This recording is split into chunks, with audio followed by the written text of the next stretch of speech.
बनकर नई सुबह नई बहार आई है, संग में खुशियों का खुमार लाई है, नई दिशा नई उमंग। नमस्कार, अपने सभी दर्शकों का धुन द आर्ट ऑफ मेलोडी की तरफ से स्वागत अभिनंदन करते हैं। नई दिशा नई उमंग में कुछ ऐसी बातें जो आपको अपने जीवन में उतारने से सफलता व आनंद का एक नया क्षितिज नजर आएगा। इसी श्रृंखला में आज हमारे बीच वेद संस्थान के उप निदेशक डॉक्टर देव कृष्ण दास जी उपस्थित हैं। आप वेद संस्थान रजौरी गार्डन नई दिल्ली में वैदिक शोध पद पर विगत 16 वर्षों से प्रतिष्ठित हैं। नमस्कार आचार्य जी, धुन द आर्ट ऑफ मेलोडी में आपका स्वागत अभिनंदन करते हैं। वेदों में हमारे जीवन की सफलता के लिए जो बातें कही गई हैं, उन्हीं के विषय में हम आपसे आज चर्चा करेंगे। सबसे पहले हम जानना चाहते हैं, हमारे वेद हैं ऋग्वेद, यजुर्वेद, सामवेद, अथर्ववेद। इन सभी में अलग अलग किस विषय को उजागर किया गया है? जैसे ऋग्वेद किस दिशा में हमारा पथ प्रदर्शित करता है? धन्यवाद। मैं धुन द आर्ट ऑफ मेलोडी इस सोसाइटी को विशेष रूप से आभार व्यक्त करता हूँ। आप लोगों का बड़ा प्रयास रहता है कि समाज में एक नई क्रांति, समाज में अच्छा संदेश पहुंचाए। तो आपने अपने प्रश्न में कई प्रश्न अज्ञात रूप से पूछ लिए हैं कि पहले तो सफलता की दिशा में वेद हमें क्या मार्गदर्शन करते हैं, ये एक बढ़िया प्रश्न है। वेद विश्व साहित्य का प्राचीन ग्रंथ है और इतना प्राचीन है कि यूनेस्को ने इसको विश्व का धरोहर के रूप में घोषित किया है। हमें गौरव अनुभव करना चाहिए। तो निश्चित रूप से इस वेद में मानव को सुंदर, सुखद और शांतिप्रद जीवन जीने के लिए बड़े सूत्र उपलब्ध कराए गए हैं। केवल ही वेद शब्द को हम ले लेते हैं क्योंकि प्रारंभिक पर्याय में वेद को स्पष्ट करना आवश्यक है। जी। तो विद धातु से ये वेद बनता है। इस धातु के 4 अर्थ होते हैं। विद ज्ञाने, जो हमें ज्ञान प्रदान करता है। ज्ञान क्या है? विविध प्रकार के इसमें ज्ञान मिलते हैं। जैसे आपको अध्यात्म चाहिए, विज्ञान चाहिए और सदाचार चाहिए, कर्मनिष्ठा, विद्या, अविद्या, ये समस्त कर्तव्य अकर्तव्य आदि समस्त ज्ञान वेदों में निहित है। और एक 300 साल की इतिहास अगर देखें और वहां से वेद की एक नई क्रांति आई हुई है, तो उस क्रांति में महर्षि दयानंद भी एक बड़े उच्च कोटि के वेद के विद्वान रहे हैं। उन्होंने स्पष्ट रूप से ये उद्घोषित किया, वेद सभी सत्य विद्याओं का पुस्तक है और इनको पढ़ना, सुनना और सुनाना सभी आर्यों का परम धर्म है। तो निश्चित रूप से इस पे हम विस्तृत रूप से चर्चा करेंगे। आपके प्रश्न में एक बढ़िया प्रश्न था कि अगर वेदों की इतनी महत्ता है, यहाँ तक तो मनु ने कहा सर्वज्ञान मयो ही सह, यानी सह वह वेद, चारों वेदों का जो समूह है संपूर्ण ज्ञान विज्ञान का आदिम स्रोत है।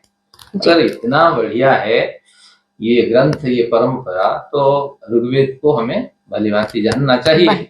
तो मैं कुछ संदर्भ आपको प्रस्तुत करता हूँ ताकि ऋग्वेद के बारे में हमारे श्रोताओं को विशेष जानकारी हो।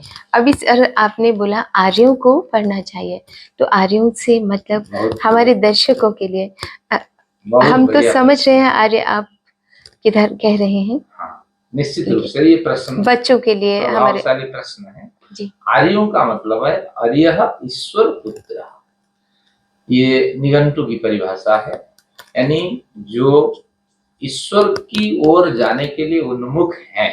ईश्वर न्यायकारी, दयालु, सदाचारी और हमेशा ही वो योग्य व्यक्ति को योग्य फल देते हैं। तो ऐसे मार्ग की ओर जो जाना चाहते हैं वो निश्चित रूप से अपने को संस्कारित करते हैं, न किसी की हिंसा करते हैं और न कभी छल कपट अन्याय आदि मार्गों का अपनाते हैं। तो ऐसे उत्कृष्ट जीवन शैली से जीवन जीने वाले लोगों को यहाँ आर्य कहा गया आर्य है। कहा गया है। तो निश्चित रूप से जो अपने जीवन शैली को सुंदर व्यवस्थित श्रृंखलित, दूसरों से हमें परेशानी को प्राप्त नहीं करनी है और स्वयं भी जो साधन है उसी साधन से हमें सुखद जीवन जीना है। इस जीवन शैली को जो अपनाना चाहते हैं उनको आर्य कहा गया है।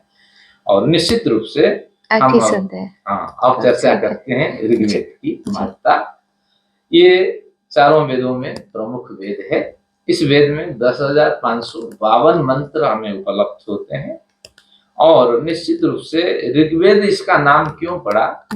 ऋच्यते स्तूयते अनया इति ऋक्। अनया यानी इस ऋग्वेद में प्रतिपादित ऋचाओं के द्वारा, ऋचा यानी मंत्र, ऋग्वेद में जितने मंत्र उपलब्ध होते हैं तो उन मंत्रों के द्वारा क्या होता है कि ऋच्यते स्तूयते, परमेश्वर के विभिन्न स्वरूपों की जहाँ स्तुति की जाती है।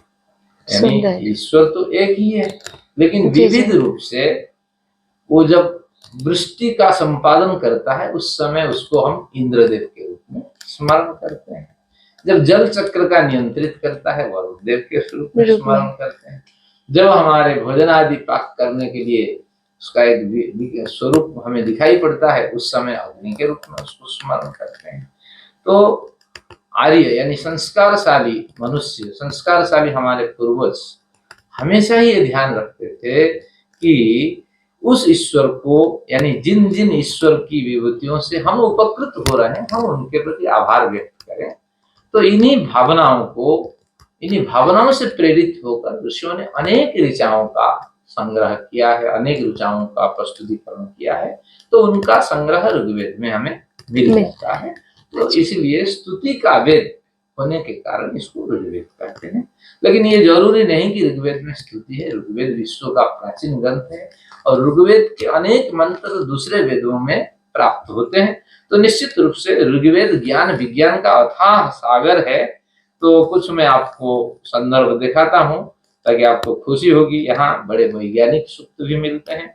नासदीय सूक्त, क्या बढ़िया विचार इसमें सृष्टि के संदर्भ में। सृष्टि पहले बनी थी, अंधकार प्रकाश आज दो दिखाई पड़ते हैं। प्रश्न उठा ऋषि के मन में, अंधकार था या प्रकाश था?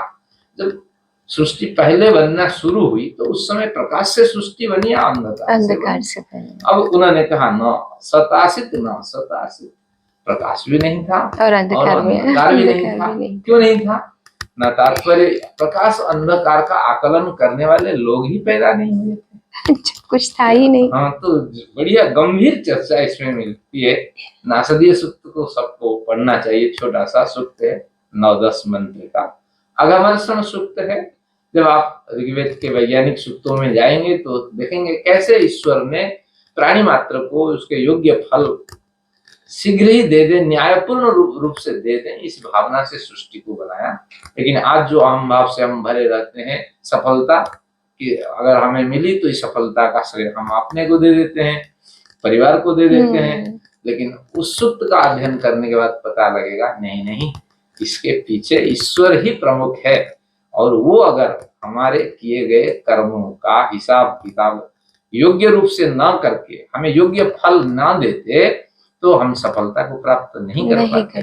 तो इसके पीछे कहीं भी सफलता मिले या विफलता मिले, हिंदू परंपरा के अनुसार, आर्य परंपरा के अनुसार हम ईश्वर का धन्यवाद करते हैं। तो निश्चित रूप से ईश्वर को श्रेय देने के लिए यह अघमर्षण सूक्त अहंकार रूपी पाप का इसमें विनाश हो जाता है। अस्य वामीय सूक्त में चर्चा होती है सूर्य की, और यानी कि मैं, जैसे मैं आती है, ये मैंने किया, ये अहंकार। हाँ, ये कहना चाहते हैं अहंकार रूपी अघैनी पाप, अहंकार रूपी पाप का मर्षण हो जाता है। इस सूक्त को अध्ययन करने से अहंकार रूपी पाप हमेशा के लिए नष्ट हो जाता है, आभार करने से। हाँ, इस प्रभु का इस सूक्त के अंदर जब गुजरेंगे, वो उन्होंने इस सूक्त में लिखा, ईश्वर ने स्पष्ट किया है कि ईश्वर ने प्रयोजन आने पर, ऐसा नहीं एकाएक सृष्टि बना दी, निर्धारित समय आने पर ईश्वर ने सृष्टि बनाई। जी। तो इसका क्या अभिप्राय हमारे ऊपर पड़ता है कि आप अगर सफलता की ओर जा रहे हैं, पहले तो असफल थे, अब सफलता की ओर जा रहे हैं, यानी ईश्वर निर्धारित समय आने पर आपका विकास कराता है। तो इसी तरह उन्होंने सृष्टि बनाई, पहले जल स्तर को एकत्रित किया, फिर धरती में हरियाली लाई, इसके बाद फिर जीव जंतु को व्यवस्थित किया, पशुओं के आने पर फिर मनुष्य को बनाया। तो ईश्वर सब प्रयोजन ये सारी सृष्टि बनाता है। तो इस तरह अघमर्षण सूक्त बहुत ही महत्वपूर्ण सूक्त है। अस्य वाम्य सूक्त की अभी चर्चा कर रहा था। इसमें अस्य वामस्य पलितस्य होतु, पहली के माध्यम से उन्होंने बताया कि 3 भाई हैं, एक तो सूर्य है, दूसरा वायु है, सूर्य द्युलोक में, वायु अंतरिक्ष में, तीसरा भाई जो है अग्नि, वो पृथ्वी में। और इन तीनों भाइयों में बड़े भाई के 7 पुत्र हैं, यानी सूर्य 7 रश्मियों से युक्त है, सूर्य, वायु, अग्नि। और इन तीनों के माध्यम से मनुष्य समाज पालित होता है, पोषित होता है और विभिन्न प्रकार क्रियाकलाप करते हैं। तो ये सूक्त बड़ा दार्शनिक सूक्त है और बड़े सूक्तों में से ये एक है।